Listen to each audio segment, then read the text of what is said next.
अस्सलामु अलैकुम वरहमतुल्लाहि वबरकातुह। उम्मीद करता हूँ कि अब सब ठीक होंगे। थोड़ी सी मैं आपको एक बात बताने लगा हूँ। अब बस आपसे गुजारिश ये है कि हमारे चैनल को सब्सक्राइब कर दें ताकि ऐसे आने वाली और वीडियो भी मिल सकें सबक आमोज़। अगर आप हमारे चैनल पर न्यू है ना तो सब्सक्राइब कर दें, आपका बहुत बहुत शुक्रिया होगा। मैं आज ना आपको एक थोड़ी सी मैं अपनी बात बता रहा हूँ, किसी और की नहीं है, मेरे अपने इलाके की है। और जहाँ मैं खड़ा हूँ ये मैं मेरी अपनी वो जो गांव है ना, अपने गांव के अंदर खड़ा हूँ इस टाइम। और मेरे पीछे आप देख रहे होंगे ये है मस्जिद, ये मस्जिद है। इस मस्जिद को तकरीबन कम से कम 60 साल तो हो गए हैं, बल्कि इससे ज़्यादा। लेकिन एक थोड़ा सा नॉलेज की जो बात है ना, जहाँ तक मेरे को पता है 60 साल इसको आराम से हो गए इस मस्जिद को। ये मस्जिद बहुत पुरानी है, ठीक है ना। अभी ये इसको दोबारा मुरम्मत कराई है। एक बात, चलो ये तो हो गया। अब जो मैं आपको बात बताने वाला हूँ वो आप सुनो।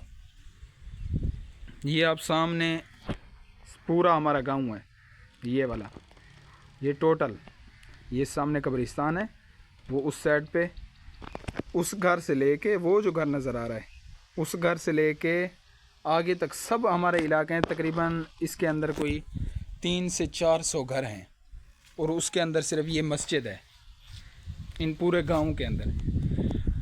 अफसोस की बात यह है कि इतनी बड़ा इलाका, एक इतना बड़ा गांव, देहात का इलाका, अफसोस ये है कि इस टाइम खाली है। सिर्फ मैंने नमाज़ पढ़ी है बस। मैं बता नहीं रहा कि सिर्फ मैंने पढ़ी है और कोई मुसलमान नहीं है। बताने वाली बात यह है कि ये दरवाज़ा मैंने आके खोला, अज़ानें मिली हैं, मैंने नमाज़ पढ़ी, एक बंदा भी नहीं आया, सरकार एक बंदा नहीं आया। और अगर इस टाइम हम किसी के पास सिर्फ़ और सिर्फ एक 500 अल्लाह ना करे लेने जाए ना, हमारे तो पास वैसे भी पैसे हैं, लेकिन एक बात बता रहा हूँ समझाने के लिए, किसी के पास सिर्फ एक 500 का नोट अगर लेने जाए ना उधारा, तो ऐसा रोना धोना लगाएंगे ना बंदा सोच नहीं सकता। लेकिन अफसोस तो इस बात पे होता है कि ये लोग कहाँ हैं, ये मस्जिद खाली क्यों है। ये मस्जिद टूट गई थी, मैंने बोला कि 60 साल तो मेरे को जहाँ तक पता है 60 साल हो गए हैं, आगे का मेरे को नहीं पता, ठीक है ना। इस टाइम इसको 60 साल हो गए हैं जहाँ तक मेरे को यकीन है और जहाँ तक मेरे को पता है। इसके अंदर जो ईंट लगी हुई है ना वो इस दौर की नहीं है।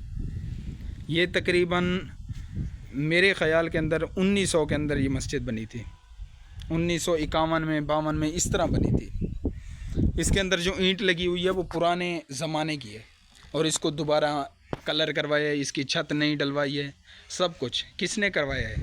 हमारे इलाके वालों ने। तो अब जिन्होंने मस्जिद बनवाई वो कहाँ हैं? कौन समझाए मेरा भाई। बस बताने की बात ये है कि ये देखो कितने कब्रें मौजूद हैं, आपके सामने हैं। ये देखो कितना कब्रें मौजूद हैं। मेरा जो परदादा है ना, परदादा, मेरे दादे का जो बाप है, मेरा परदादा, उनको तकरीबन इस टाइम 102 साल हो गए, 100 साल और ऊपर 2 साल, 102 साल हो गए हैं इस टाइम कब्र के अंदर। कहाँ हैं? उन्होंने तो इतनी ज़िंदगी गुजारी नहीं है भाई। ये जो सोए हुए हैं कहाँ गुजारी है इन्होंने इतना ज़िंदगी, जितना ज़िंदगी ये कब्रों में गुजार रहे हैं।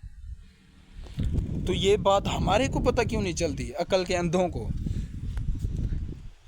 सिर्फ एक सजदे पे क्या होता है यार। ये देखो, ये तो जब मैं पैदा हुआ हूँ ना उस दिन से इन कब्रों को देख रहा हूँ, यहीं पे है। ये वाली कब्रें भी देखो, सब सो गए हैं, सब माँ के शहजादे हैं सब। ये नहीं है कि सब फ़कीर सोए हुए हैं। वो लोग यहाँ पे दफन हैं जिन्होंने अपने कपड़ों के ऊपर मट्टी नहीं लगने दी। आज कहाँ है? मट्टी के अंदर रेज़ा हैं। मस्जिद बना के खड़ा दी इतनी बड़ी, बस आने का किसी का मन ही नहीं कर रहा, किसी का दिल नहीं कर रहा सजदा करने का। अब इनका रोना धोना इतनी होगा। ये देखो नई छत है बिल्कुल, अंदर बिल्कुल नया कलर करवाया, हर चीज़, लेकिन अब नमाजी नहीं है। किधर गया नमाजी?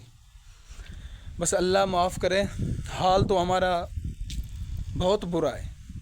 अगर पीछे वाली नबियों के पास जाए ना, जो उनकी उम्मतें थी, हज़रत नूह अलैहिस्सलाम, हज़रत सालेह अलैहिस्सलाम, حضرت لوط علیہ السلام ان کی قوموں کے اوپر جو کہا رہا تھا، عذاب آیا تھا، ہمارے جو اعمال ہیں نا ان کے ساتھ ملتے جلتے ہیں، ہم ان سے بھی 2 قدم آگے نکل گئے، لیکن دعا کرو اپنے نبی